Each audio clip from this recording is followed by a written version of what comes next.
So whilst we as adults can make sense of trauma, or at least try to make sense of it, I don't know what's happening with our young people.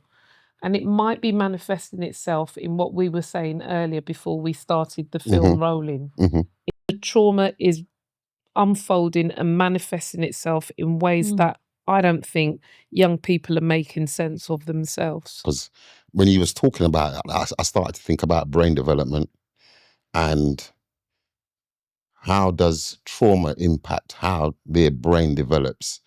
And then I started to think about hypervigilance, where you're in a constant state of anxiety because you don't know where the next attack. So, you know, like for you now, Davis, you've had lots of young people where when you meet them, they're in this hypervigilant state. How do you now, almost in our world, we call it grounding. How do we now ground them back into this space where from their perceived threats? Because everything's a threat.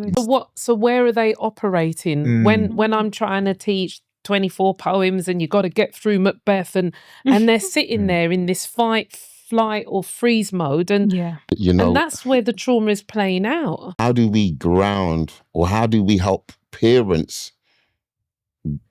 to support their children, to help them understand all these different levels of trauma?